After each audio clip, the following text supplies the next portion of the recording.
Okay. Good evening, ladies and gentlemen. This is the October 9th meeting of the Chelmsford Finance Committee. I'd like to call this meeting to order, please. I'd like to thank the Chelmsford Telemedia for broadcasting this and recording it for later viewing. Is there anybody in the audience that is recording this? Thank you very much. Okay. We have no minutes to approve tonight, correct? Okay, so let's go right to the meat of the issue here. Just a couple of notes here. Obviously, the members of the Finance Committee have either attended or watched the proceedings this past week with respect to the school budget situation. We share the concern of the townspeople. We want to try to get to the bottom of this and find a resolution which is going to be satisfactory to the taxpayers, the school department, the children in our system. So, without further ado, I would like to ask Mr. Frank Tiano to come up, please.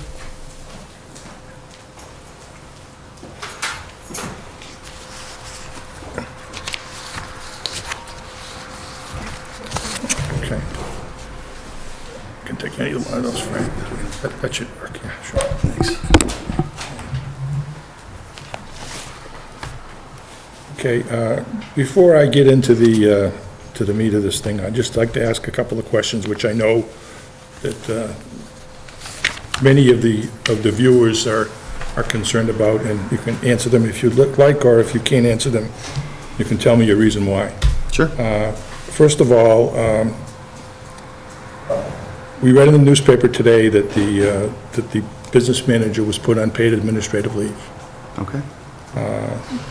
People are asking, why was it paid administrative leave? Is that a requirement of the contract, or is that a choice that was made by you? First of all, Tom, the board, I appreciate being here, and I appreciate your support, and the Board of Selectmen and the school committee support as well. Regarding personnel issues, right. Those aren't something that I can comment on publicly. Okay, all right, very well. Okay, the next question is, since we do not currently have a business manager, and you told us at our last meeting that you were going to have a plan for us. Obviously, it's not ready this week, but the question is, will it be ready for the pre-town meeting next week on the 15th, or will it be ready for the town meeting on the 20th of October? We are working on two parts of a plan. Number one, we're looking at ascertaining exactly what the deficit is and what the numbers are. I've been working with my team here. I've been working, met with Darlene Lucier today to go through, went through the auditor's report, so we could find exactly what the number, that we're talking about that satisfies both the town and the school department. So we've spent the last few days doing that. Also, too, what we've been doing is taking a look at, you talk about revenue and expenses. We've already made significant cuts in our budget in terms of expenses. In terms of talking about potential revenue, my understanding is there'll be a conversation regarding potential revenue sources, either through the town or through any other means, as well as looking at our revolving accounts, for example, such as school choice money. And that's a conversation to have with the committee. And we have a designated meeting at the tri-board next Tuesday. Okay. Given that it was discovered that there were a number of invoices that had not been submitted, which totaled about $114,000. Yes. Do you know if those invoices have been submitted now? Have those invoices been submitted, or have they been paid? They have not been paid. They've not been paid yet? Right. Okay. Is that amount of $114,000 contained within the $480,000 number that was used on a number of occasions? No. It's not. So that number of $480,000 has grown by at least $114,000? Yes. Okay. Does that amount include also the cost to complete the fiscal year through June 30th, 2015? It does, okay, very good. When do you expect that you would, what? Actually, those, the 114,000 are actually expenses from From 2014, 2014. okay. So In my understanding, and again, that's further as we have discussions, that so- I don't believe they could be paid through the 2015, FY15 What budget. I'm saying is there money in the budget, currently in the budget, okay, the 2014 budget, FY14 budget? no, FY15 budget, I'm sorry. Okay. To take care of the expenses you will have till the completion of the fiscal year. For that 114,000? Yeah. The answer is no. Okay, all right. I'm sorry, We'll have public comment at the end of the meeting, please. but Mike is the chairman of the school committee, perhaps if Frank would like him to sit beside him, maybe he could, I'm just saying, he is the chairman of the school committee. I offer that up to the other members of the board. I'd rather have Frank answer the questions. Okay, Frank, I'm not saying Frank can answer the question, but And I have been working with Mr. Rigney as I well understand, as he's been working. We've been working Okay. collaboratively Well, in you know, terms of we're- that piece. We're planning to have a tri-board meeting next week, um, as you're well aware, on the 15th. yeah, can I ask a question? Of course, Question? absolutely, sure. Okay, so it's come to light that there's $114,000 worth of unpaid invoices. That's right. That are applicable to FY14. Yeah, So FY14 is closed. yep, Okay, so that means that those invoices have to be handled in some sort of extraordinary way. right. Would that be your understanding as well? That's my Frank? understanding. Okay, so then we move to the FY15 year budget, which those $115,000 cannot be included in. Right. Right, okay. Was that your question? That was my question, Okay. yes. And that's accurate. Okay, the next question is the search for the interim business manager, I'm sure is in process. Do you have hopes of finding one soon? So somebody can jump into this and maybe help you resolve the issues? Similarly to my previous answer, Yeah. I can't speak about personnel. You can't speak about Matters, personnel, right. okay. yeah, I would cannot. have to echo that. We Okay, have all to right. avoid I personnel understand. questions. Okay, all right. Okay.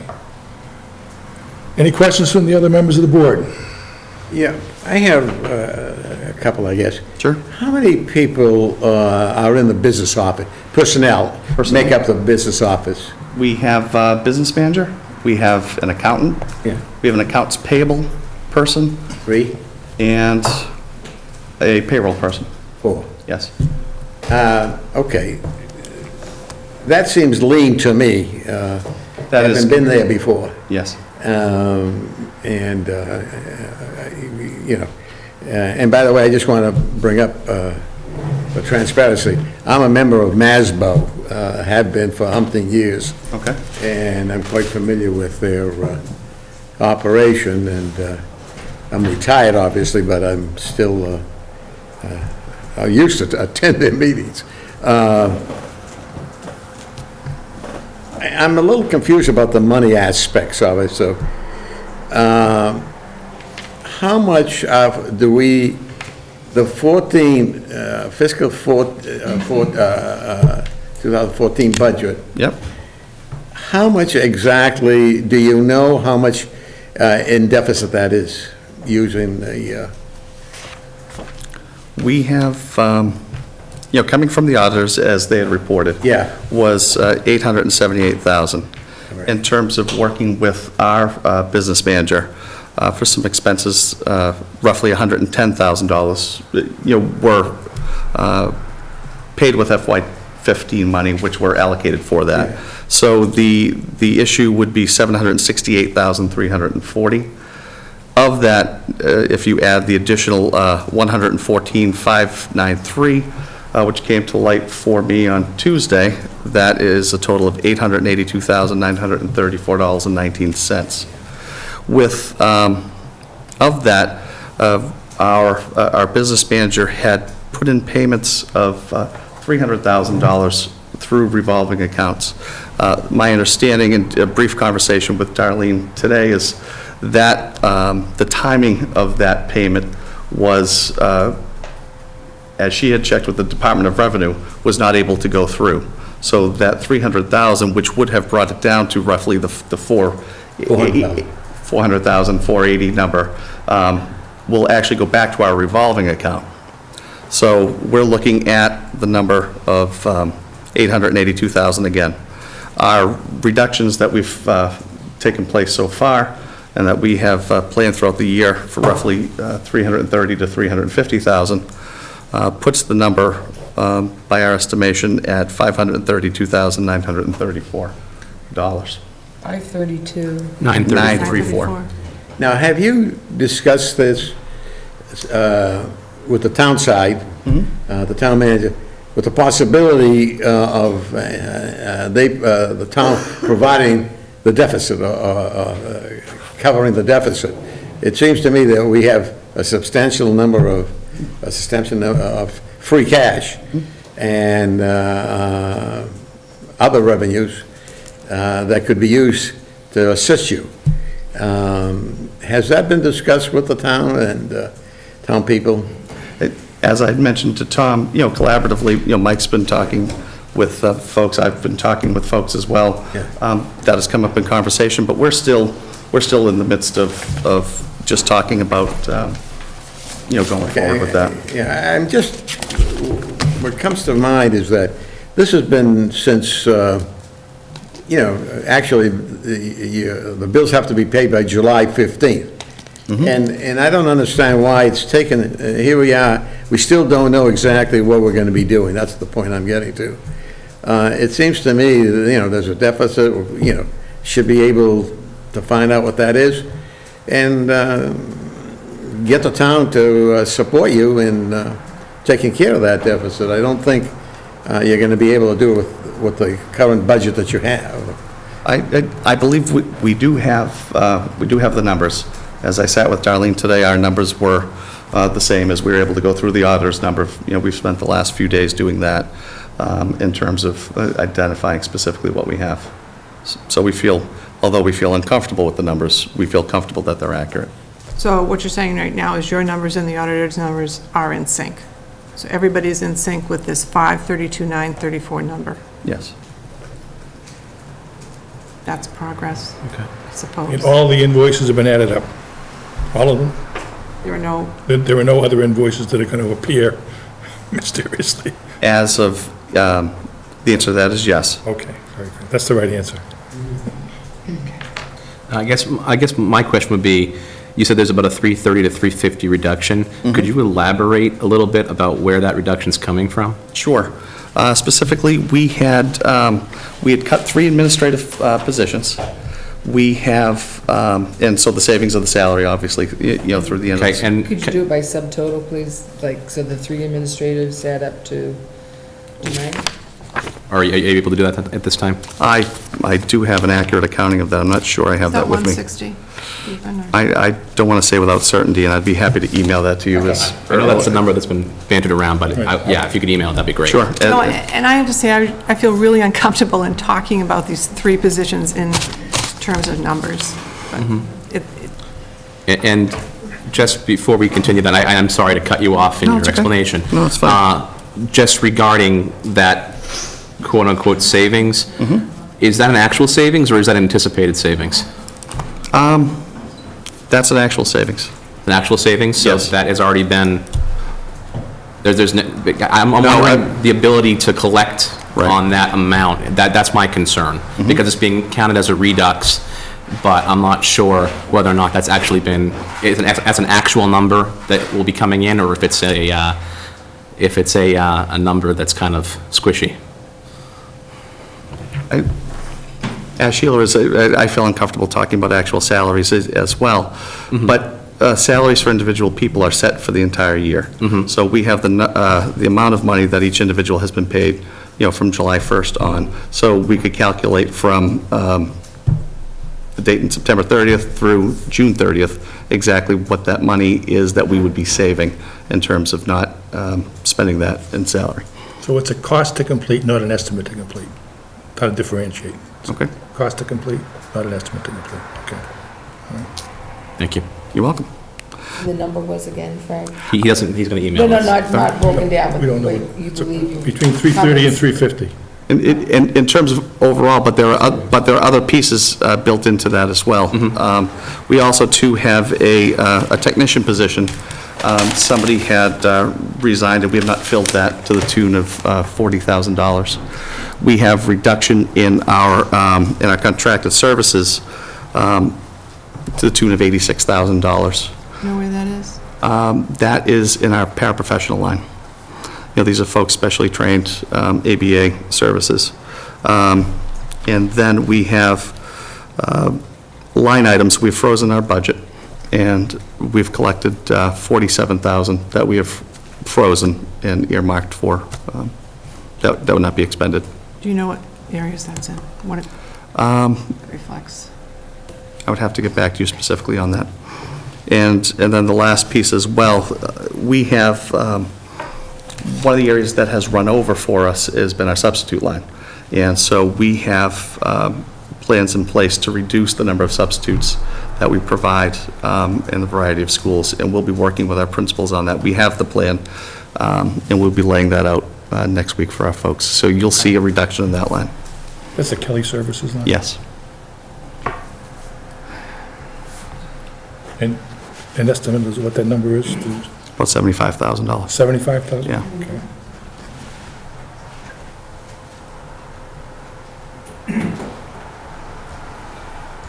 So this is basically a conceptual plan, and you'll be going more into the details possibly in the next 2 weeks, 4 weeks. But given a 4-week, say, difference, do you think that it would be much more solid, a plan, than it would be maybe in 2 weeks? The plan itself is, so far, is solid, and either has been implemented or will be implemented, so that we feel comfortable with. In terms of where we are right now, given, additional scenarios that have happened this week with the addition of the FY14 receipts, as well as the $300,000 that was not able to be applied to our deficit, Again, we're working off a number of 480 and looking at what we have put together with potential reductions of 350. We're looking at a number that conceivably could be used from school choice or a variety of other areas. Now that the numbers have changed this week, and again, we're confident in the numbers, we'll go back and keep looking at our plan, whether that's reductions or whether that's conversations to be had later. As a point of information, I think that those numbers that you gave us add up to about 342. So that's within the range? Yeah. Yep, it's right in the middle. And the flexible number there, Tom, is obviously Yeah. the substitute one. Yeah, I understand that. So these numbers are, like you said, between 330 and 350, so that's Yes. good guess, good estimate. So I guess the plan going forward is really focusing on that 532, 934. Yes. Yep. Have you, Frank, you're looking for somebody to do a review, a financial management review of your, well, I guess the business office? Sure. Is that still in progress now? Yes. We are going to reach out, and I believe Paul had through Powers and Sullivan to come in and look at the financial piece of Chelmsford Public Schools, as well as, suggestion was made. I've reached out to the Superintendent's Association, variety of folks. And there are a few folks that do this at MASBO in terms of looking at, when you have municipal accounting and school accounting, it's a specialized area. Mm-hmm. And for somebody to come in, not so much look at the books, but look at the management practices, look at the workflow, look where there are leaks in the system to be able to find those. So I've been given a few names of folks that I'll be reaching out to on that end in terms of, so you have two different people or two different sets of people coming in to look at the financial piece as well as There's management piece. The town of Ware had some problems many years ago, and they hired a firm that was able to solve the problems, whatever they were. I don't know but I'm aware of the company that was there that solved the problems. And so they are, what I'm saying is, people that can help in that area. And I'll give you, a name later on, but I think it's important that the management review be done. Working for the Department of Ed, I've done 40, 50 of these, and it's really important that you get that whole area straightened out. I could not agree more, Strat, and our goal collectively is to rip the hood off it and look at it, and if it needs a complete overhaul, it'll have a complete overhaul.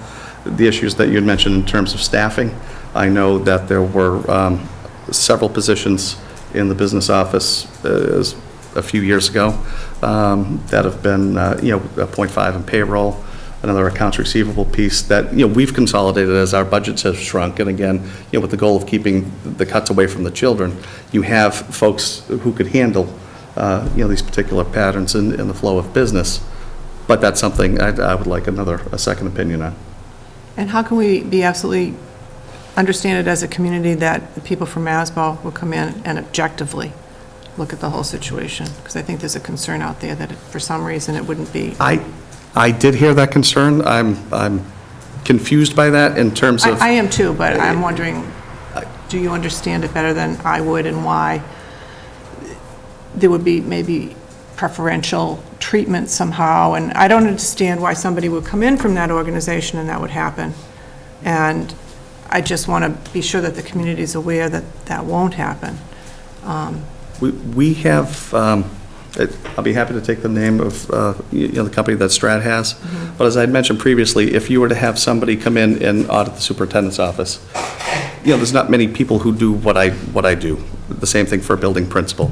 You need somebody from a principals association to come in and look at, the flow of work and so forth. It'd be like my walking into an engineering firm and providing support. I would have difficulty.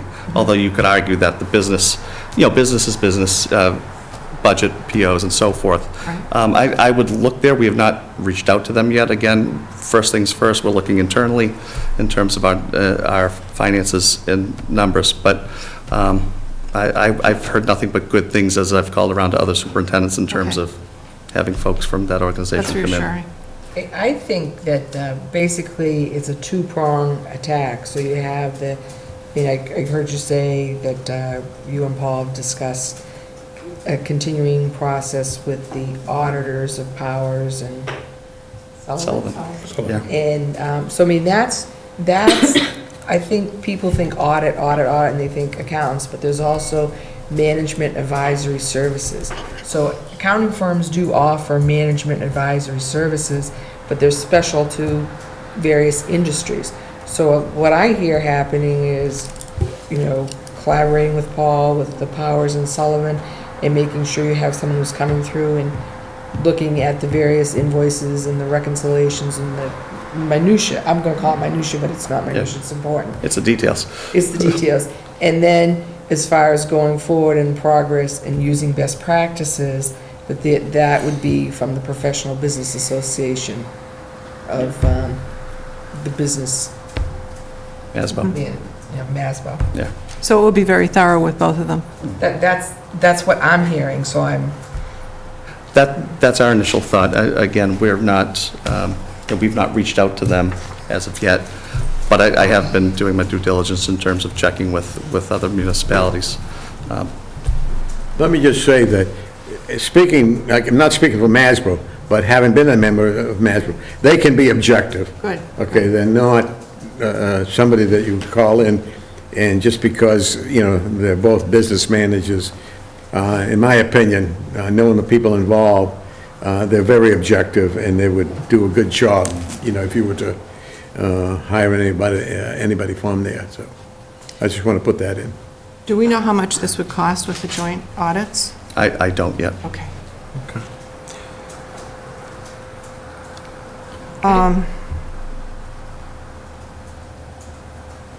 One final thing, what's the status of kindergarten? The status of kindergarten. We have been working on putting kindergarten in place in terms of, looking at transportation, doing all the mechanical pieces of it. One of the ways in which we had planned on funding kindergarten is looking at our school choice money in the first 4 years. Is it a go? That's what I want to know. Well, it depends. I would like to think it's a go, yes. In terms of the money that we've allocated, in terms of the school choice money. Depending on how the rest of this plan falls out, some of those resources may be allocated for other purposes. That's not my intention, that's not my hope. But what you're saying is it's a possibility. I'd say anything's a possibility right okay. now. Is there any possibility of you getting more funds from the state? I don't see that as a It possibility. is a possibility. No. huh? No. You're not giving it out these days. No, and we're actively pursuing competitive grants Grants, yeah, grants, Yeah, yeah, yeah. but that's different, though. that we do. I wanted to ask some questions about, if I could, Sure. just in general, and you can get back. So, the school committee has line item budget approval. So, when if we're just talking about the general terms, not the questions about invoices being entered and not entered and all that, at the time when the budget started to become obviously tight, did the school committee, was that information presented to the school committee in such a way that they, say, okay, yes, we're going to reduce this line item and increase the other line item? Were any of those discussions happening on an ongoing basis with the school committee for the, you know what I'm asking? Sure. We have provided the school committee and the public with our end-of-the-month report. Kathy would typically report that out and would share with the committee where we were tight, for lack of a better term. And as far back as January, we knew that it would be a tight year. We took measures to reduce our sub-costs, particularly in the area of support staff, to reduce that cost. We knew it would be tight, but if you stay within your lines, then you should be able to make it till the end of the year. Going forward, we've, again, on a monthly basis, Kathy would share, where we were. Increasingly, it's tight. Looking at our special education lines as they were creeping up, and had some concerns there as we had drawn down on circuit breaker and so forth. But to finish your question, Kathy, Were they presented with the opportunity to vote to change the budget line items? Like, say, take account number 1 from $100,000 down to $50,000, and account number 2 up by the corresponding $50,000. Do you see what I'm saying? Like, I do see what you're saying. Not on a line by line. If changes were made during the month, then they were presented with, the month's report, and that was voted on a monthly basis. Go ahead. no, go ahead. Someone go ahead. I don't want to switch gears here, but I just have a request, and I know it's being worked on, and Mr. Thomas, Mr. Rigney, you're working on it as well.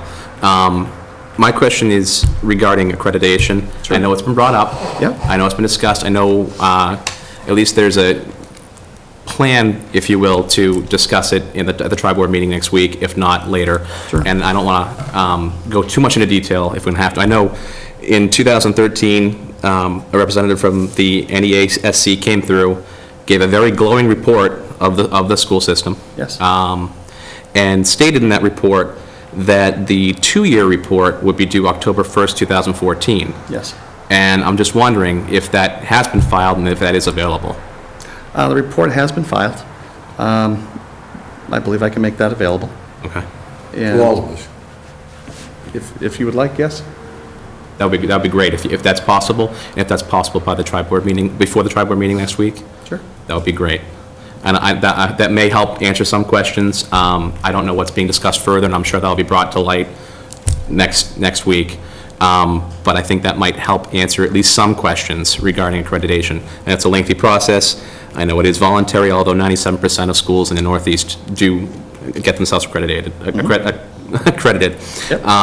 So I would like to see just basically what was discussed with the NASC in that report. Sure. Thank you. Just a question that came to mind, in relation to the purchase orders that came in, or the invoices that came in, is every invoice stamped the day that they are actually received? Or are they only, is there the first date on them when they're put into the Munis system? Obviously, there's a time stamp when, a PO is generated, and when the invoice comes back, when, say if you purchase notebooks, when that comes in, that's stamped as well, in terms of the invoice. So, and then they match them up, and then they put them into the Munis? Or the PO's in the Munis at first, and it has to balance out? The POs are already generated, and then once the materials are ordered, they're brought back, say a principal orders, again, anything, then the principal goes through, or a staff member makes sure, there's 30 notebooks and then that invoice is then put together with the PO, and once the payroll, not the payroll clerk, the accounts payable person has it, yes, Frank Tiano ordered this, it's the right people, it's been encumbered, and then it's sent to the vendor, it's paid.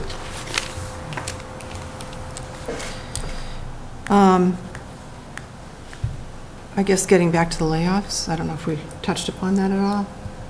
We did. He didn't want to speak about specific personnel Okay, activities, the but union. I'm sure you could. I'm sure you've been probably- advised not to. okay, Yes, Yeah. I have been advised all not right, to. thank you. Okay. So what I'm hearing is that you feel very comfortable with this number that you gave us, and that there are no other outstanding invoices to be received, so that the town can move forward and understand that this is the number, so that if the town can somehow find that number, that would be the basic overage to your existing budget of fiscal year 14?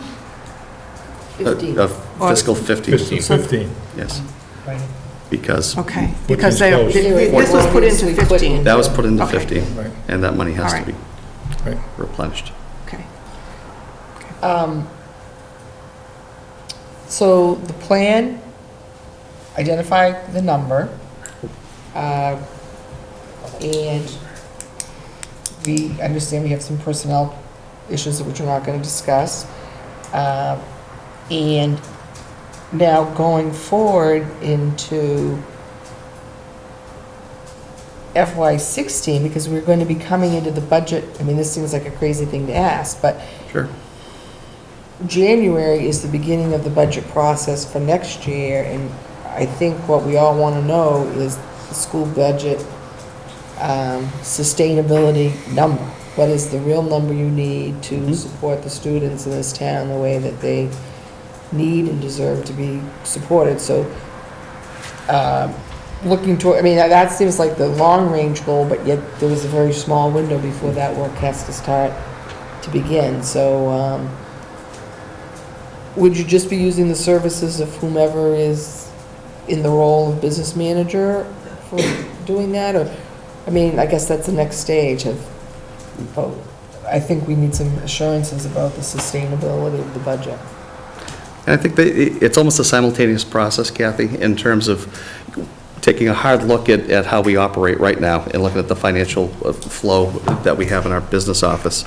I think that would be a better predictor for us in terms of working through our FY16 budget. So as we're taking apart FY15 to see where our numbers are at, and to look at our encumbrances and how those are generated, to make sure that everything that should be encumbered is encumbered. Right. Then we would look at those numbers and start making our projections for FY16. Also, too, we go through the process and working with our individual schools and through our principals and so forth, we look at what's coming down the pike from the state in terms of requirement changes. And what we've done in the past is we've looked at again, and I've said this previously, is we've looked inwardly to reorganize to be able to meet the needs of coming changes. But I agree with you that we've worked diligently and to provide our kids with what we need. That being said, you look at what our budget will be, and you have decisions to make. I mean, we could put together a budget where we could give them absolutely everything, and we know that that's impossible. No town can do that. But we will be taking this apart, each department, and then putting it back together. I feel confident putting together a budget for FY16.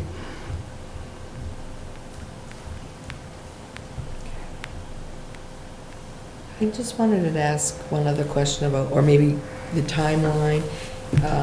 This is on stuff that had happened in the past.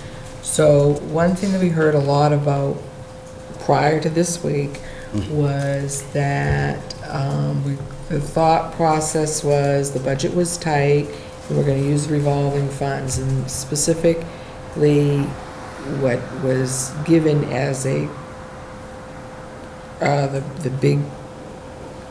big problem was that they wanted to charge $300,000 or so to community ed that the town accountant determined was not a legitimate methodology. So what I'm interested in, because I see this list of, we had received information before about how this was all going to work out, and it was the $358,000 that wanted to be charged to community ed. So when was it that we knew that the $358,000 could not be charged to community ed? I guess that's the question. When was it determined that that was not a way to close your budget gap? And do you know that date? I'm not sure of the specific date, Kathy. Okay. I know going into, the end of June, that the thought was, we had enough money as a district from not only the appropriated budget, but from the revolving budget as well. Right. And that we were solvent in terms of a school district. Right up until going into June 30th, that was the plan.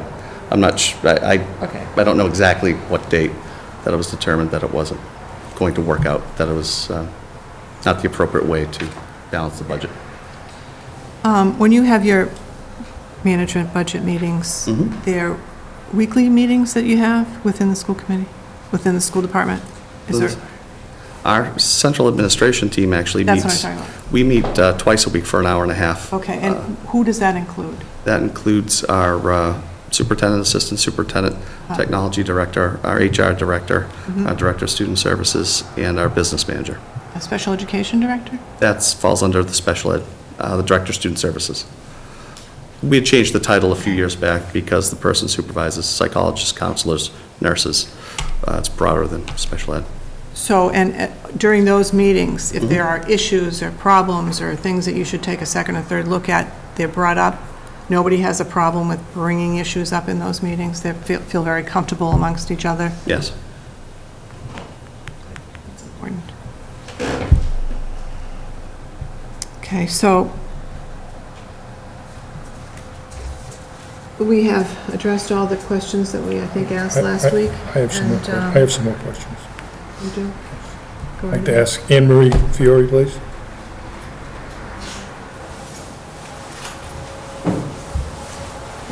Anne Marie is the school's director of technology, is that?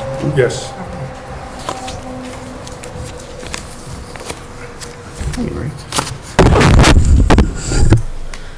Hi. Anne Marie, it was mentioned at the school committee meeting the other night that the two schools were done over to accommodate the park testing that was supposed to take place this year. I believe one of the schools was South Row, and the other one was it the Harrington? Actually, all of our elementary, All of your, our elementary schools have had a second so they were all, lab that's been added so to. the labs were put in with the libraries are, is that correct? In two schools, I'll let you answer. I think there were two that were mentioned that the library was affected. South Row and one of the schools, what I heard. South Row and the center school. Center school, okay. Yeah, it was, South Row was, the space was cut in half to accommodate a second computer lab in that building. And the center school had a, it's an odd setup, it's a double-tiered room. And, It's nice. yeah, and so the library's actually on two levels, and the second level was made into a computer lab to accommodate the second computer lab in each school. It wasn't done really for the purposes of park only. That was kind of misstated. All teachers are required to give these testing called DDMs now, district determined measures. And the kids are really in the computer labs a lot more now to accommodate that testing. It's just the way of things. Yeah. There's just not enough time in the computer labs, just in general now, in all the buildings. So that was obviously, those were budgeted items, and they were done in fiscal 14 and 15, or? Oh, no, Before like that? 12, Oh, really? yeah. Okay, so they Yeah, were this done- was, they were yeah, done this was, sometime. this was a while back. It was also mentioned that you were going to have some of your technology people take a 13-week course to have them certified librarians or something like that. Was that correct? Did I mishear that? Yeah, no, I don't. No? In place of, there was a certification noted in Yeah. relation to technology in the schools, I think. No? You No. don't recall that? Well, it was mentioned at the meeting anyways. Like, if I go back and watch it, I can probably pick it up, but Was it that's mentioned by that's what I thought I Mentioned by heard. somebody else- Evelyn might have mentioned. I'm sorry, who? I think it was something that Evelyn said it was, that she okay. that she heard at the, that She's on, she's on a state committee? Okay, all Yeah, right. it was something that was introduced at a state committee, but Okay. we have taken no action on anything Right, like that. and that's for IT directors, but that's a state Yeah. mandate. We have done nothing with that at all. Because the state mandates are, really difficult, because obviously you have to do them, but they never send any money along with them, right? Rarely. That's the problem. Yeah, that's the problem. I have one other question. There was something mentioned about lost services that were on that view graph that you put up there, all of those services that you Oh, the may lost. Oh, the databases? All the databases, Sure. like the New York Times and the Boston Globe and so on and so forth. Is there a real possibility of those being lost? Or is that something that you can maintain that for the students in the schools? There is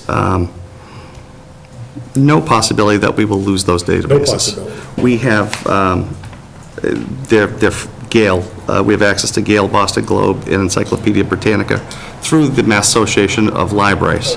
But all of those databases are open to every citizen in the Commonwealth. Open, so- Through the Library Association is they're tailored toward Chelmsford in terms of to make it easier for students to access the database. But those are not, and also too, in our conversations with them is, should they pull those accommodations to those databases, would not be until the spring. Also of note is we have hundreds of databases and, to access Available, sure. for our students. So those would not. So there'll be no additional cost to the town? No. That's what I'm getting to, okay. All right. Okay, all right. I think those are the only questions that I had. Thank you very much. Thank you. I just want to say that she does an outstanding job for technology. I happen to know, what she does, and a little bit, not, in detail, but she comes in early. What time do you get in the morning? Early 4:30-ish. So she is a hard worker and has done a tremendous job at the school system. And I've spoken to a consultant they have, and he has all kinds of praise for her. So I just want to toss that out. Thank you, Strat. Thank you. Thank you, Anne Marie. Thank you. Thank you, Anne Marie. Gosh.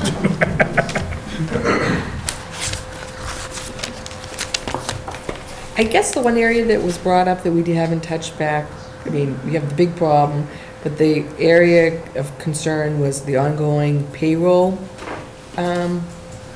issues. Yes. And I wonder has like a collaborative process, has establishing a collaborative process with the to resolve these ongoing issues. Has that been initiated or discussed in the last few days? Because I think obviously that's something that has to be addressed, but, you know, maybe there's some advice on either side of the table that could be given to make things work out better. In the last 2 days, those conversations haven't taken place directly. The focus for, at least, my focus is looking at our deficit number. In terms of our payroll over the past few years, we had a long-time payroll member leave us, and so we've had another new payroll person who was with us for a short period of time, and the person we've had in place now has been with us for just under a year. We've gone through some changes in terms of how we collect information in terms of hourly employees. So we have been making some changes and some upgrades, so I would say the overall method is better. There has been some bumps that has caused the town side frustration, and I empathize with them, and we will totally work with our folks as well as any consultants that we have in to make that a smooth process. In our conversations too, not only looking internally, as I was speaking with Darlene this morning, in terms of how that extends to the town and back and forth. So I see Darlene and John as part of that process. They're on the receiving end of a lot of our information as we are on the receiving end of theirs. And in the manner in which you like to have that information received is both appropriate and timely. Because as you well know, the people that work for us need to get paid when they should be paid. And I know you understand that. It's just that it's so embarrassing if they don't. And I just want to ensure that that happens. Yes, and for the most part, we get paid every 2 weeks for 800 checks, 800 plus, and people get paid. I know there are been a few hiccups. I can't speak specifically to what they are. And each time there is one, particularly when we implemented a new Chronos time clock, essentially, where folks can swipe their badges. Oh, they do it that way? Oh, that's Yeah, good. Oh. we had started with timesheets last year. Some of the changes previously, our hourly folks were paid as they were salaried, Right. which caused some accounting problems and reporting problems. So what we've done is we've implemented this. Again, it's, anytime there's change, What happens if they forget their badge? That happens occasionally, I know. then they can log in via computer. Via computer, okay, in a school computer. It sounds like a system that should be foolproof. Should be, and it's, As foolproof as can be, right? and then, exactly. And with the different employees that we have, folks that go, who are paraprofessionals during the day, and then they go to community ed to do daycare, or they may do bus duty only 2 days a week, and then how to capture that piece out of their crossing guard, and then, or fill in for somebody at a different pay rate and so forth. And each time you do that, it's the manner in which you collect that. I know people have been working hard. Kim and our payroll has been great. She's doing a good job. All right, I have no more questions. Mr. Chairman? All right. Thank you very much. Thank you, Frank. Thank you very much. Appreciate the opportunity. Yeah, talk about the warrant articles now, right? Warrant articles. Before, though, we get to the warrant articles, I'd like to find out if people from town administration here have any questions, or is there anything that They would like to discuss. you would like to discuss? Just to give the committee an update, just on a couple of things, just a conversation that I had yesterday with Zach Blake from the Technical Assistance Bureau at the Department of Revenue, just because... What's this guy's name? Zach Blake. And so I just wanted to give you an update since I had made a suggestion at last week's meeting, the committee voted for it, and I just want to let you know where that stands. Talk with Mr. Blake, he said that his division that does the management reviews, he's tied up right now with numerous projects, the staffing levels are not great. He said even if he could do it, the earliest date that he could come out would be January of 2015, which he knows, time is of the essence in this situation, and he believes that an independent audit firm is our best choice in this situation. They usually do not review public schools. He did not indicate that he had ever reviewed one.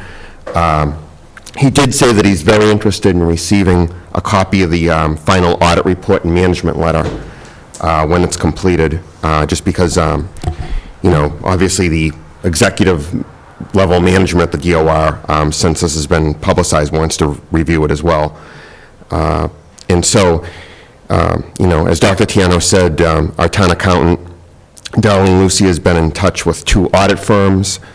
She's just waiting to hear back on the proposals, and we'll go from there. I just wanted to provide some clarification, too, on a couple of remarks that I made at a public meeting earlier this week on NASBO. And, just to assure everyone, because I know actually NASBO, their headquarters was or is located right here in Chelmsford. I have nothing against the organization. In fact, I'm a former member of NASBO earlier in my career, so I just want to get that out. My concern earlier was with a certain individual still in that position. That was my reservation. So, for example, if I was being audited as treasurer-collector, I had doubts that other treasurer-collectors in my professional association, the Mass Collectors and Treasurers Association, could come in with me in my current role and do an objective study. That was my concern. I think if we, and this is just my opinion, if we have an independent audit firm, a qualified CPA firm, go in and do a detailed financial audit, and if they want to extend it to a management study, and if NASBO wants to do a study, a review, and study workflow, delegation of duties, procedures in the office, I think that can only enhance. So I just want to clarify that. I have nothing against the organization. I think they can enhance the process. I just didn't want to see them be the sole reviewer. So. Very good. Does MASPO charge for their audits? That we'd have to check into. I'm not sure if they would Yes. do so much for. Charge, okay. I think they do. And obviously, Sullivan and Powers charges for theirs. Yes, definitely, yes, most definitely. Now, who's going to pay for that, the town or the school department? We'd have to discuss that when we see the final numbers. We've not had that discussion. Thank you, that's very good news. Yep. Appreciate it. One quick, have you been talking to Frank in this case and trying to solve some of the problems? I've had some discussions. Up till, I have not received any communication from them. I know they've been over to see the town accountant, and some officials have been over to see the town manager. My door is always open. I'm willing to work with anyone in here. I plan on doing this for a long time, so I'm here to help. We know that, John. Thank you very much. Thanks, John. Thank you. Thank you.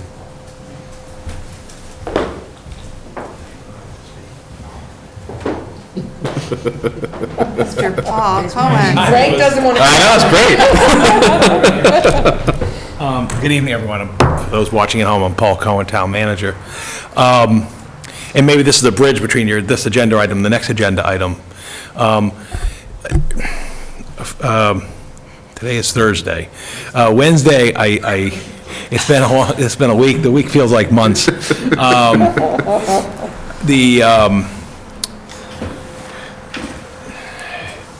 As you can tell, a lot's transpired in the last week or so, and as we learned on Tuesday evening, more information came out in terms of from the town accountant about unpaid bills. So what I'm mindful of as I sit here this evening is that in 11 days, we're scheduled to convene at the Senior Center for the fall annual town meeting.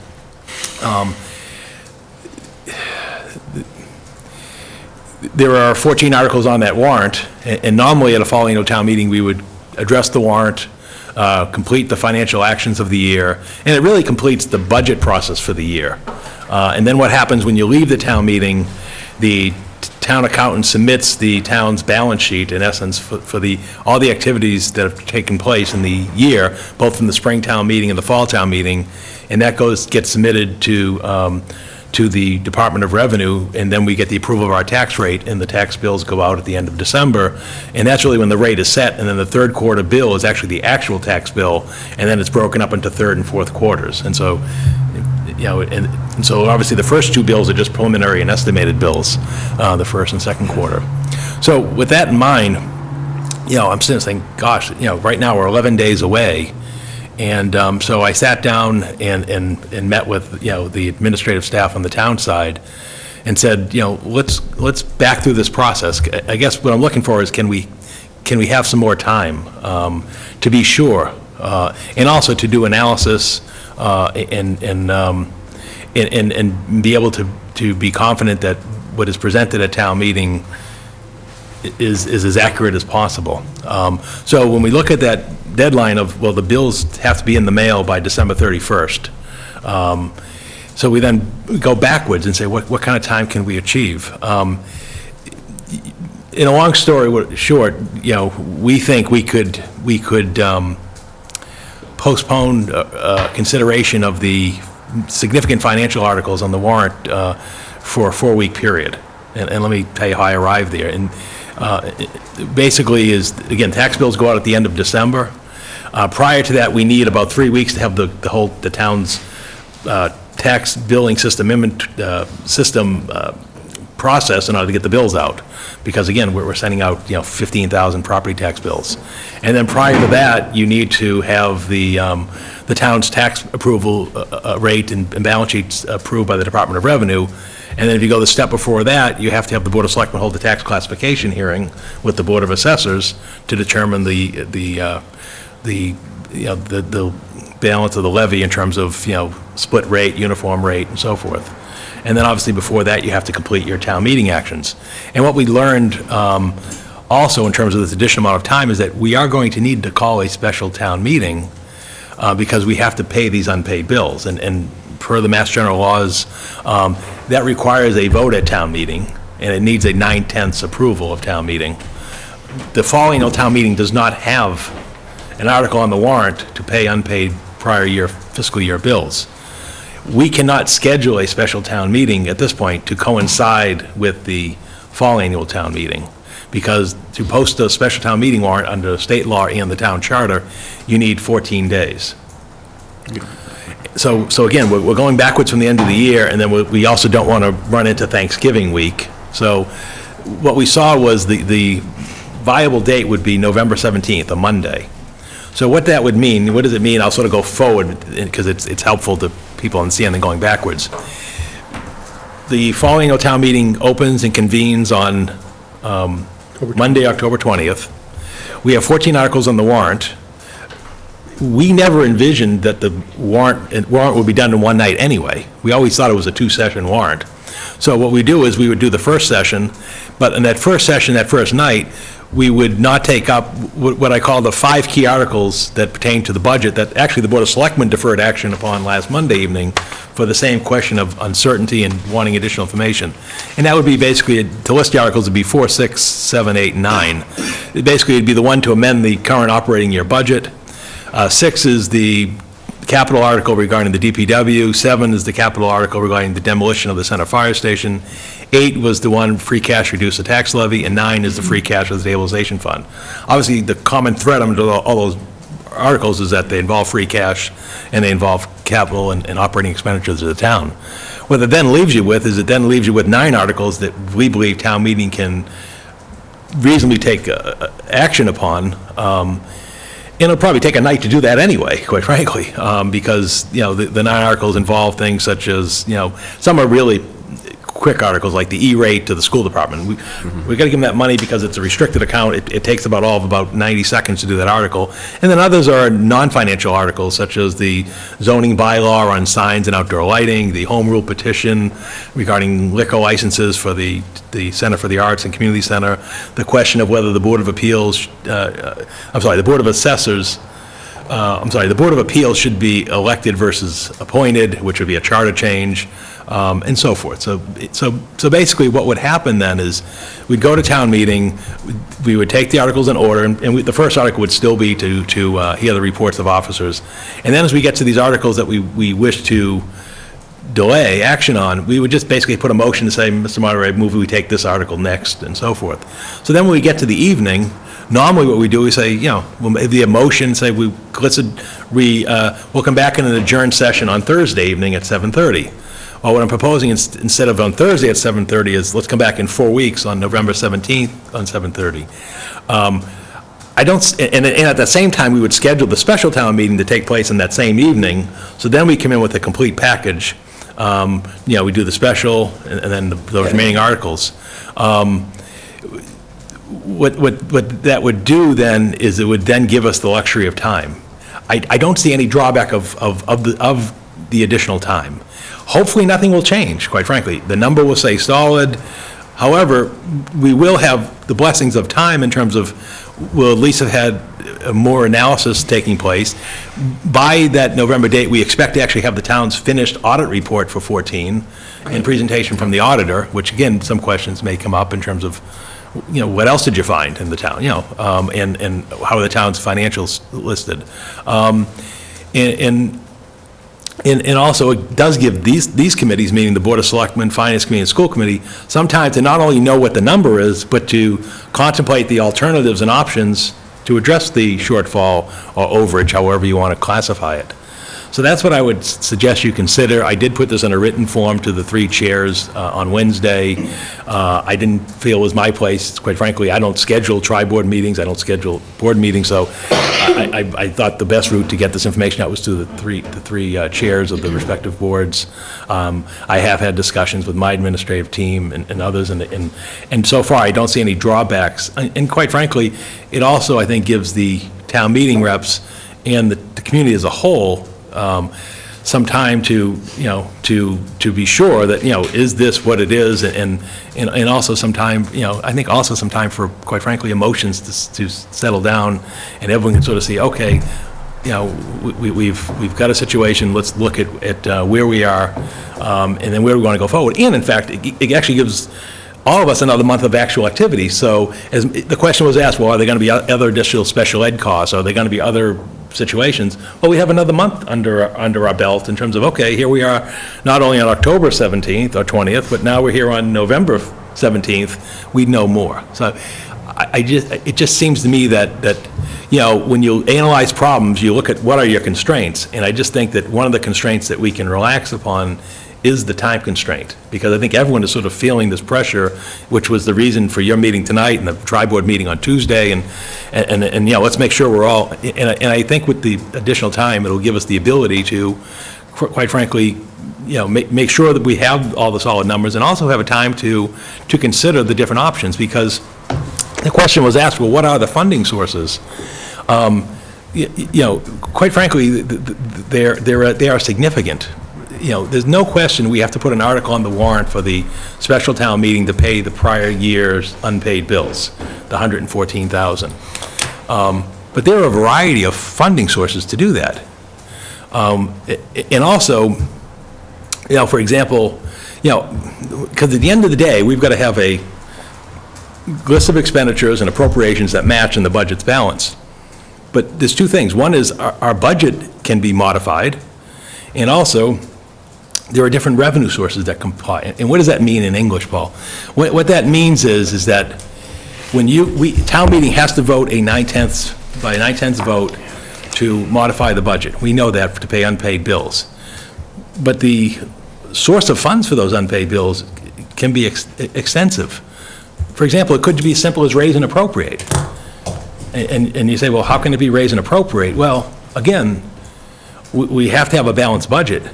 But in essence, you know, budgets can be reduced or otherwise modified in order to free up that money. Also, you heard from the superintendent, and he's correct, other sources for the FY15 school department budget are also the same dynamic. In other words, they can use their revolving funds to pay legitimate expenditures that pertain to revolving fund activities in 15. And as we heard earlier, they do have healthy balances in those accounts because they weren't able to do those transfers. Also, they have the school choice monies, which, you know, that can pay legitimate FY15 school budget monies, because again, they're operating a $50 million appropriation and a $15 million additional total budget for about $65 million. And so, in the technical term, the word is that money is fungible, and that the fungible word isn't a negative word. It basically means that, you could legitimately pay for FY15 expenditures from accounts that make FY15 allowances from those revolving funds that are legitimate, and much like school choice is legitimate. And so that's sort of how you address the shortfall. And again, when you look at funding alternatives, in my mind, there are numerous ones, and I'll sort of articulate what those are. One is raise and appropriate, which is a tax levy. The other is the stabilization fund. The other is free cash. The other is the Finance Committee Reserve Fund. The other is departmental appropriations. And then the final one is school choice monies for the schools. Of those 6, the one that is restricted of most of all are the school choice monies. Those can only be expended for the school department for legitimate educational needs, because we are bringing in choice students and we're educating those. And school revolving funds have to be expended for those purposes. So in my mind, when I look at, well, what do we use for funding sources, as manager of the town, I would say, well, we would go to our restricted sources first, and then leave your unrestricted sources, because they can be applied to any budget of the town, including the school department. So that's sort of, when you look at, Paul, which funding source do you go to first? That's what I would do, because, again, it gives the town, in the big town, meaning all of us, all departments, the maximum budget flexibility. And so that's how I would contemplate and suggest that when we look at, well, how do we offset this funding source? For example, school choice. They have school choice monies from prior years, as you heard about, and the goal, and I understand the goal for kindergarten. I agree with that. However, that would be the first group that I would look for the school department to allocate. And the reason for that is they're going to get more school choice monies in, for this year, and they'll get more in 16 and every year ahead. And they make that decision every year on their funding sources. And so I guess, that's where I would go first, and saying, I understand the notion of not touching the school choice monies. However, given the situation and circumstances, that's where I would go first. Because, again, there are certainly legitimately expenses in the FY15 budget that can be drawn off that account. Now, two things come to mind that I want to assure people of. One is, we've often at town meeting and other locations criticized the Neshoba Board School District for holding on to their own reserves. And therefore, I don't think it's appropriate, in given the situation here, and this is not a knock on anybody, but let's be honest, that we shouldn't have special reserves within a department in the case of this situation. Second of all, I also don't want this to be interpreted that I'm in no way relaxing my commitment to full-day kindergarten as an FY16 activity. It can't happen this year, but I think once we address the FY15 budget, then we can focus on, as you said, till January, on what we want to fund and how we're going to fund it for 16. So I'm not basically saying, utilize the choice monies and then, then that's going to postpone or prevent kindergarten. I'm saying, let's deal with what we have at hand, and then all of us deal and do a vision of what we want to fund for 16.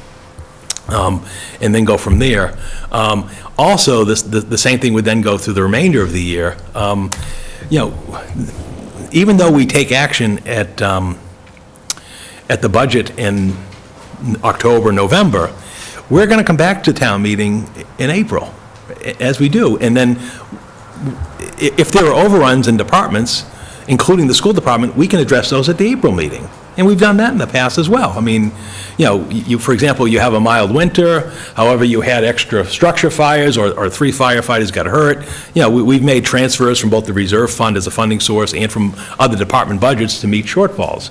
And quite frankly, we can do that with the schools as well. So, for example, if there are additional special education costs or other related costs that come in, because now you're in April, now you're really to the end of the fiscal year cost. You'd have a sense, and we can appropriate at that time. And again, at April town meeting, you have many of those same items on the table. At April town meeting, we have our stabilization fund, certainly. We have other departmental appropriations available to us. And we all still have the reserve fund available to us. So I just want to point out is when you think of constraints, make sure you're relaxed in thinking of constraints, and that yes, we have to have the budget balanced by, by the end of December to get the tax bills out in action. But we can, throughout the course of the year, be monitoring budgets, on all budgets, not just, believe me, we've heard, unfortunately, many of the challenges in the school department. There are challenges on the town side that since the fiscal year has started as well, that we're sort of monitoring to make sure that, gee, how can we get through the year? We do have literally firefighters out on injured leave. We had an adverse labor decision into the fire department. I know at the end of the year, for example, I've got to make a payout for the fire chief who's retiring, much like this week, we made a payout for the outgoing police chief's accrued time when he left the position. So again, trying to take the broad brush and around all of us is, I think the best course of action is to understand, and I know I've said this in other things, the budget is a fluid document, okay? And therefore, as much as we'd like to leave Springtown meeting with a finished budget and never have to open it, the budget is dynamic. And again, we've got to recognize that we have to be on top of it and report, as the town accountant does, and certainly as the school department does on their side, report, what are our progress of our accounts through the course of the year, and therefore act accordingly. So I thank you for listening to my long-winded explanation, but I guess in summary, what I'm suggesting is that, let's do this with thought, caution, and take advantage of the opportunities that we have in this case, the one ally I think that doesn't hurt us is time. And let's have time so that we can all, make sure we've had time to contemplate the different possibilities. Because I don't see any of these articles that if we were to wait 4 weeks on, that are impacted by a delay of 4 weeks. Every one of those items that I mentioned, addressing the budget, deciding on the capital appropriations, deciding upon the use of free cash, those are all still there in November as they will be on October 20th. So I just think we should do that, and I think it would benefit us as a community going forward. And as I think we all want to do, is to let's move forward and move on, because we do have vital services that we need to provide for all the community. Certainly the school children, but certainly the community as a whole. So thank you for listening to me. Thank you. Thank you I have very a much. question. Actually, You have a question? Sure. Go first. I do. Let me play devil's advocate. What if the motion to move it to November 17th doesn't pass at town meeting? Well, if it doesn't pass, then we move forward with the best information that we have. I kind of, it would only need a majority vote, and I just, I don't see it not happening, because I guess, I don't know what the reason would be that, oh, no, we've got to finish this on October 23rd. I mean, there might be a few town meeting reps who said, hey, I was planning on being on a vacation the week of November 17th. But other than that, I can't think of a legitimate reason to say, oh, no, we've got to finish this tonight. Because think about it. I mean, you heard this from Frank, and it's true in any school department. Their budget's pretty much set at this point. I mean, the classes are in, the students are in, in essence, the services are being provided. It's not like, oh, they're waiting for some action to take place, we got to have this answer by October 20th, not November 20th.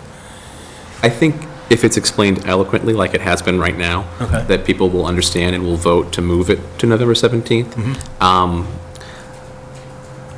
I don't think we should take the foot off the pedal in terms of getting information ready in the unlikely event that it doesn't get moved. That's my only concern, that we say, okay, well, we've got extra time we may have, and then all of a sudden we don't have that extra time. I know it's very unlikely, and I know that it would make sense to move it to November 17th, and I know that it would be unlikely that a majority wouldn't vote to move it. My only concern is we take the foot off the gas pedal, because we're granted, we have that luxury, we have that extra month to prepare for that, and all of a sudden, people get frustrated and say, oh, you know what, I'm not going to move it, I want to discuss now. Well, they're at liberty to discuss, but what we would say is, I mean, my sense is we're fortunate in a way that having a representative town meeting, we have people there with a lot of institutional memory. The closest thing I can think of this example was the problem we had with the finishing of the funding for the sewer construction project. And that came in at a special meeting, and we spent considerable time on that. And I think, so I think, that the meeting has shown, I think it would be almost the opposite. I think if we went and basically tried to move on the 20th or 23rd of October, in the next 2 weeks, people would say, hey, this is too fast, we don't know where we are, gee, we thought we had assured that the number was 480 on October 4th, but then on October 7th, with 114 came up, and how do we know that there isn't, another, of that kind of stuff? And my feeling is I would think it'd almost be the opposite, that I think if we tried to move, people say, hey, wait a minute.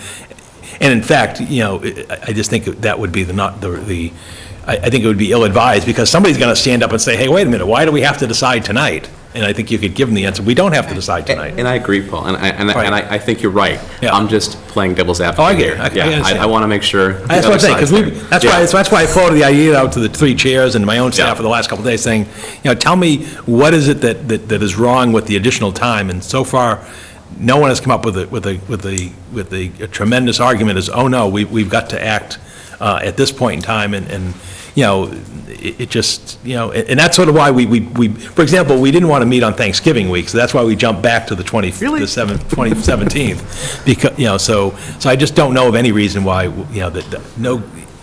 because I think all we've heard is, oh my gosh, how can this information be coming up so close to town meeting? And how can we assess this? So I'm saying, hey, you know what, that's a very good point. Let's wait 4 weeks before we deal with the heavy articles. And actually, in the event that we couldn't get through it, if it did become a big question answer, then you could come back that Thursday, which would be the Thursday before Thanksgiving, which would be the 20th, and so you would have time for 2 sessions that week. I mean, gosh, I hope, because in essence, if you remember, those 5 articles, they are all interrelated to a sense. So once you decide to do with one, you're pretty much limiting your options on some of the others. So I think you could get a handle around that. I'm just wondering about the police negotiations, would that possibly? It's just a lengthy process. We were scheduled to have a mediation session with the arbitration session with the Joint Labor Management Board with the superior officers on Tuesday. That meeting was confirmed yesterday, and then this morning it was postponed. So now it's not going to happen until November. I've asked them, we had the patrol officers in the morning and the superiors in the afternoon. The superiors got postponed. I'm now awaiting an answer, well, are we still doing the patrol officers in the morning? The bottom line is I just don't see it happening in that period of time. The other thing that would happen by November is the Board of Assessors are completing their calculations on new growth as well.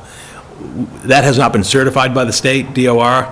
We expect that number would be available, so we would know the new growth number by mid-November. So again, that's another known piece of data that would help us as well. So again, sometimes you do get the luxury of time. So thank you. I'd just like to say thank you for explaining that all so nicely to us, and also for opening up the whole idea that there are possibilities of the way this can be financed. So thank you. I think that's very helpful. Absolutely. Thank you very much. Thank you very much. Sheila, pardon my ignorance, but what were you looking for us to do today? In relation to the school Pardon me? school budget concerns, or the other areas? The other areas? Fall warrant articles. I didn't know if we wanted to reconsider any of the articles, Oh, okay. I think we have But, to. huh? but do we have to do that now? given No, I know that, What but, we need to, I think what we need to do now is to agree or not agree on what Paul just said. And then if we agree with what he said, we have some time to think about it and come back for another meeting. well, we've already voted on those articles, right? We've already made recommendations, but we can revise them if needed. Yeah, I see. Reconsider. And we would do that after October 20th, is the way I'm seeing it, if we all think Well, that. If I may, I think that it would probably be a good idea, since we made these recommendations before we knew Yeah. what we now know. Right. And we still don't know what we don't know. So I think it's important that we at least make a motion that we put our recommendations for those 5 articles on hold and use it, make a motion to do so until such time that those numbers are available, and then we can go back and further make our recommendations. The only article that I think that we probably should address is the article, I believe it's the first article, which addresses the Deficit. unbalanced budget, the 443 number. Article 4. Because in spite of what is done, that has to be done to balance the budget. And then the rest of the money's available, which would still be in, over $2 million in free cash is there, plus of the other accounts that Paul had mentioned. And they're all, substantial amounts as well. So I think that's the one that we probably should not change. The others, however, I think we should. No, but I don't think we should have to put it on hold. If we want to change it at whatever time we meet, why all you do is have to change. I'm just trying to do it so that we're in concert with what the Board of Selectmen has done. What have Okay? they done? They put them on hold. Okay. They didn't vote on them at their last Monday's meeting. I mean, Paul has made a recommendation and given us a lot of options as far as the cash that's available, so I think that it's only right that we do that. Just like the selectmen did? Yes. Okay. Well, I don't think the selectmen even voted for the 443, but I think that we should do that because that was something that we had pushed right along. That's well, I guess it's not all OPEB money, but that's what people are looking at it as, to balance the budget, just so that the unbalanced budget folks will go back in their hole. So you're basically looking to reconsider that article, where we recommended it? I guess, Tom, what you'd be saying was, you wouldn't want to change a vote either way on Article 4. No. However, you'd like to hold and withdraw the votes we made on Articles, 6, 7, 8, 7 9. and 9. yes. Right. 5, 6, 7, 8, and 9, all of them. So to keep Article 4 Yes. as constant. So what I would say is, I would make a motion that we withhold our recommendations on Articles 5, 6, 7, 8, and 9 until such time that we have firm numbers from the school department. Well, I don't think we need to touch 5, because that's coming from the sewer betterment fund. That's the, oh, no, well, no, I understand, okay, yeah. Anything that says free cash in it. Okay, with the exception of of Article 4, they all mention free cash, that's why Well, I feel pretty, Four is free cash too. pardon me? 4 is free cash, too. Well, I know that, but I think we have to address that, because that balances the budget. Without that, the budget is not balanced. Okay, but let me just re-clarify what Mr. Cohen said about what he felt would happen, which articles he felt should be addressed on the currently scheduled town meeting. He said... 4, 6, 7, He- 8, and 9? Yeah, I know what he said. Listed 4, 6, 7, and 9, and 8, I believe, as being Yes. Everything but 5. reserved to a further date. So we could coincide with that to make sure that we're working on the same town meeting format, right? If we wanted to agree with Mr. Cohen's suggestion that we would have a second town meeting in November, the articles that he was suggesting be addressed at that second one were 4, 6, 7, 8, and 9. Is that true? And the reason for 4 is you're gonna make modifications to the town budgets, including the schools, you need that article to modify that. Okay. And because town meeting doesn't let you take up an article at an adjourned session. So if you voted the money to balance the budget, I understand what Tom's getting at. If you voted Yeah. money to balance the budget the first session, and then in November you wanna come back and amend the school budget, the town budget, whatever, you're precluded from going to that article, and then we're in a situation where we don't have an article to act upon Right. to address the budget situation. So that's, I know what he's getting at, and I appreciate and I agree, but Yeah. the problem Yeah. is, you don't want to close the door inadvertently because of the town's reconsideration activity, because in order to, That's, if we want to give money to the school department or whatever, we need to amend the budget. Right. And so that's the only article that allows us to amend the budget. The other articles don't allow you to amend the budget. So there's no time end for that, for balancing the budget? When does that date actually happen? That's right. I had to do it when I did the December recap. 1st? Which is realistically Okay. December 1st. which is why you mentioned the November 17th date. You counted back the 3 dates for issuing the bills, and, yeah, okay. Why did you not mention Article 5 then? Because Article 5 takes from free cash as well, That comes, But Article 5 is the funding source for the sewer stabilization fund. debt project, and that really is part of the financial plan for the sewer debt service, and so. Because the interest closes to the general fund, so it's part of the free cash, that we then move that in, the interest that we Okay, get on that, is part of All free right. cash, we're moving that. I understand. Okay. Okay. And so if you take that amount out, we're still gonna have $2 million. I mean, it's not, I would agree, Tom, if we only had 500,000 in free cash, we'd probably say, hey, Yeah. we really need to do that. to get Okay. the prices. All right. We got plenty of money in free cash. Okay, so make a motion then to, Well, I really don't know why we need to make a motion. Why can't we just let it go? Yeah. As we have recommended it, and then at a later date, revise the recommendation, reconsider the recommendation.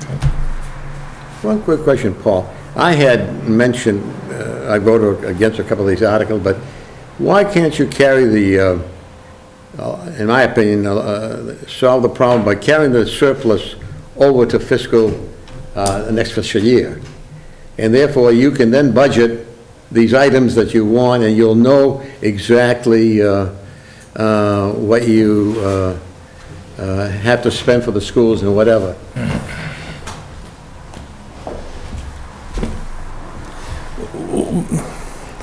The reason I wouldn't support that strat is in essence, you'd be paying recurring revenues with one-time monies. And the one thing we tried to do with our budget is our recurring revenues try to meet our recurring expenses to the extent possible.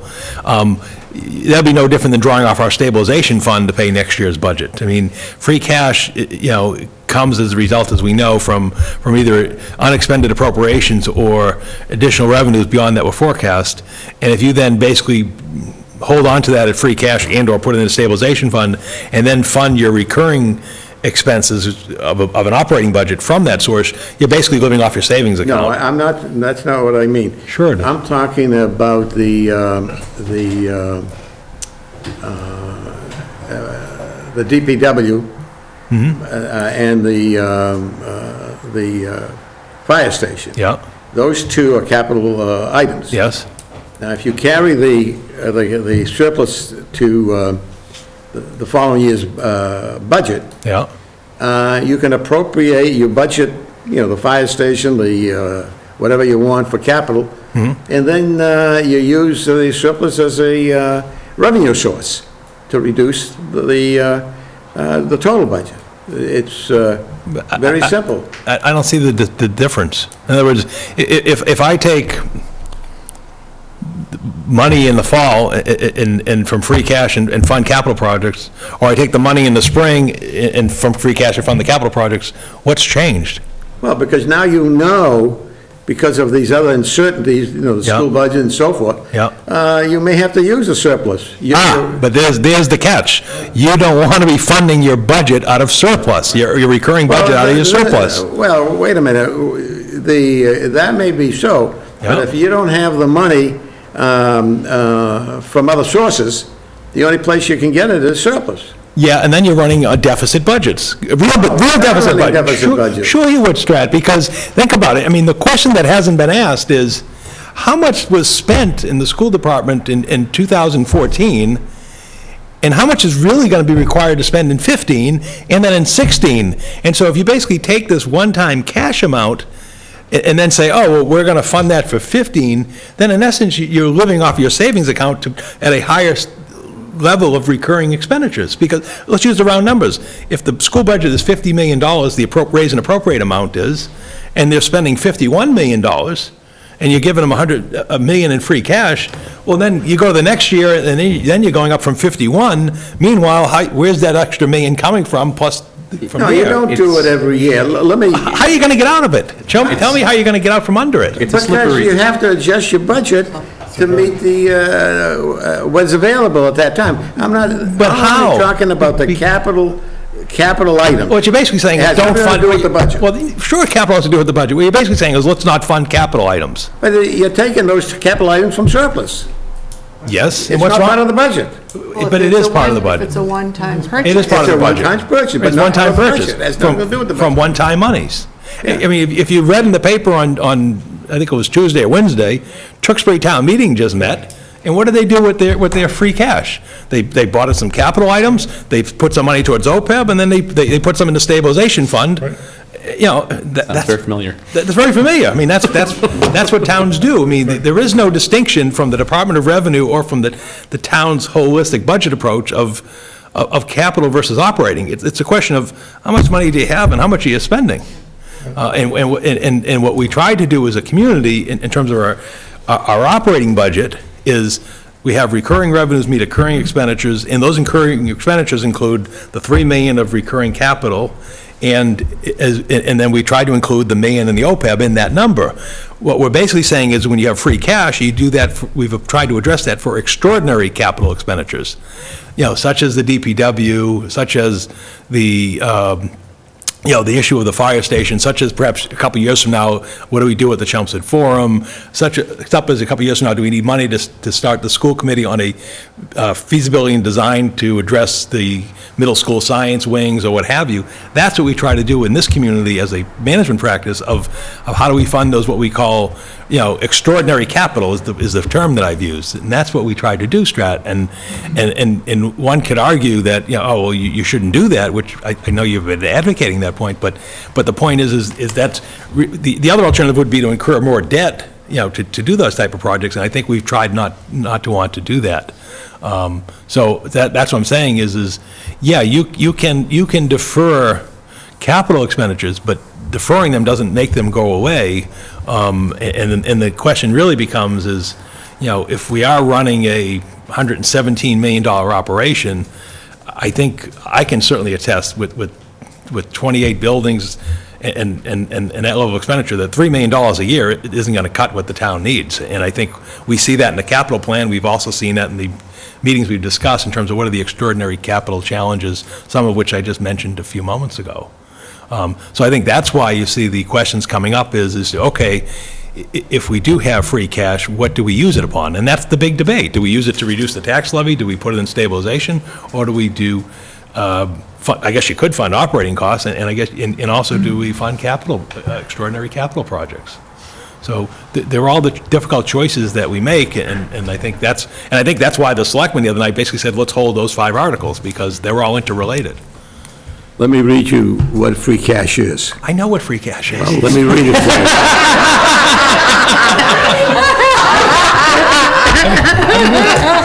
Let me read it to you.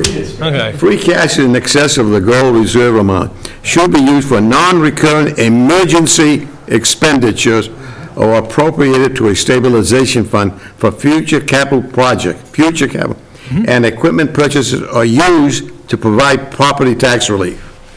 So That's not a definition of free It's not cash. an emergency to buy, to spend some of those items. Right. Where did you get that from? Where did you get that from? And this is from town of Chelmsford, Massachusetts. Right.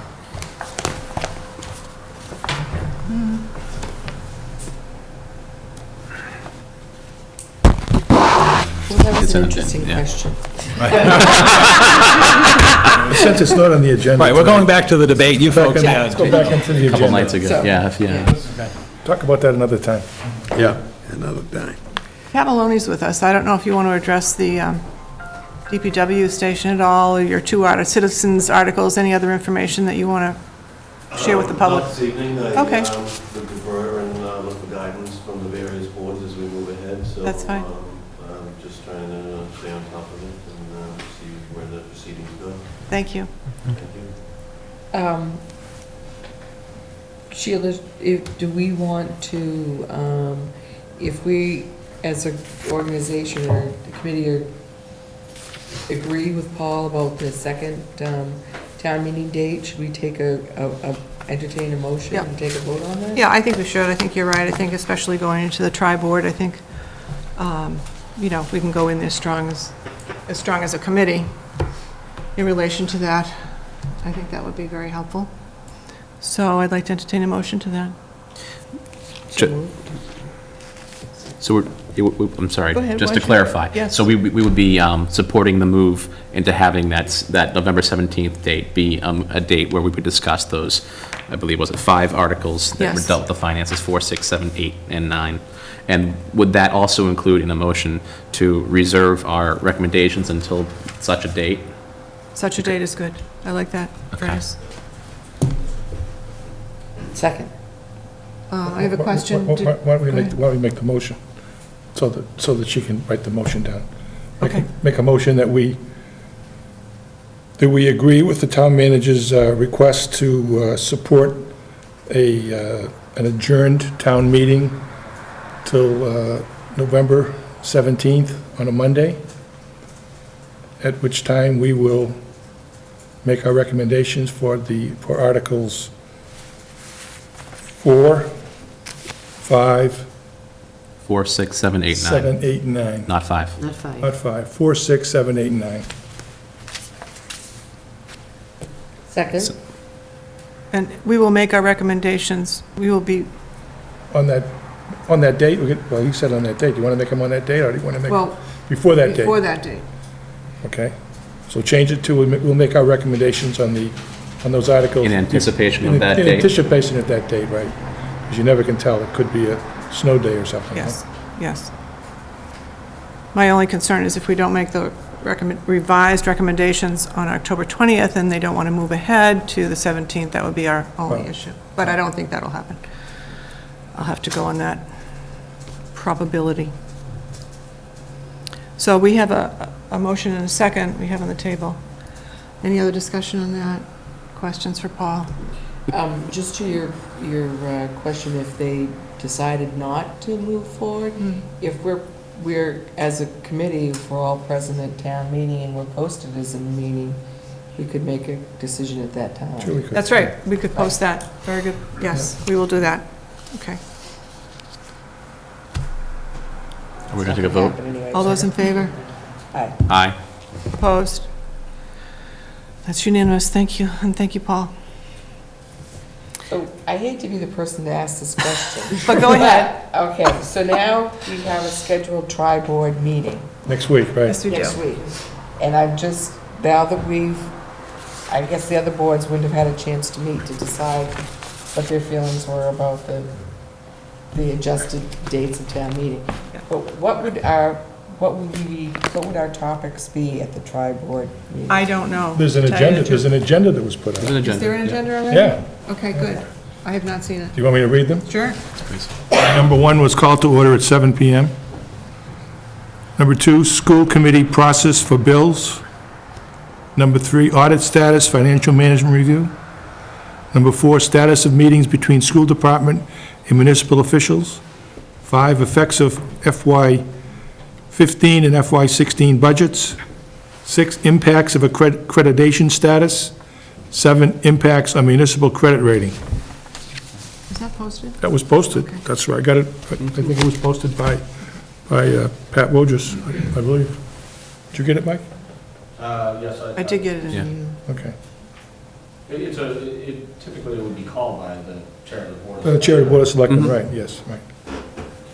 So I guess, I guess we should have the meeting, yeah, we should have it. I agree. I think because we need to come together as a I tri-board. think we do, I think we I have to. think we also have the 2-year report coming to us, so we can take a look at that accreditation report. I think, and it's not, personally, I don't think it's our decision to not have that meeting. I think we could, It's Pat's it's decision. not our meeting, it's the That's tri-board's meeting. Frank's looking forward to it anyway, so, right, Frank? Well, very good. Okay. Is there anything else to be brought up in these discussion items? No. Public input, I don't know if there's anyone here who'd like to ask some questions, comments, positive comments? right. I have one comment. I need to redirect a little bit on Kathy's question of, did the school committee vote on the line item changes to the budget? Could you come up here, Mike, please? We were. Could you start that over? I don't think Sure, anybody heard. this Thank is you. a comment on Kathy's earlier question about whether or not we voted line item changes to the budget. And I believe the answer given was that we voted them every month. That is not my recollection, and you can go check the minutes. What we did get were updated and revised budget amounts every month. However, as is our usual custom, we voted just once at the end of the year to accept the final revised budget. All of the month-to-date budgets are online. You can go see them. And they all balanced.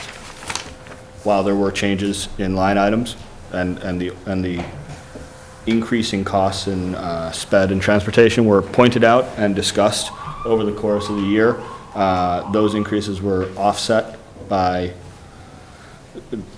I suppose, money not expended in other line items. And so the vote on at the end of the fiscal year budget voted to approve a revised, balanced budget.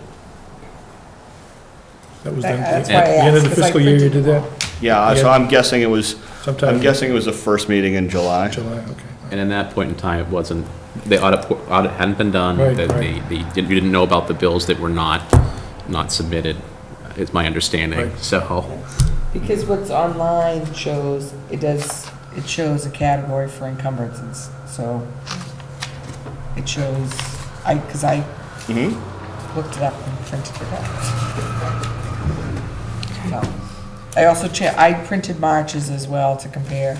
Yep. the end I of would, the budget. I would go back even a little farther and look at, I think the sped was first picked up or first described in January. That's my recollection, but every month should be up there, so you should be able to see the revised numbers, the actuals. Thank you. Good information. Thank Thank you. you. Thank you.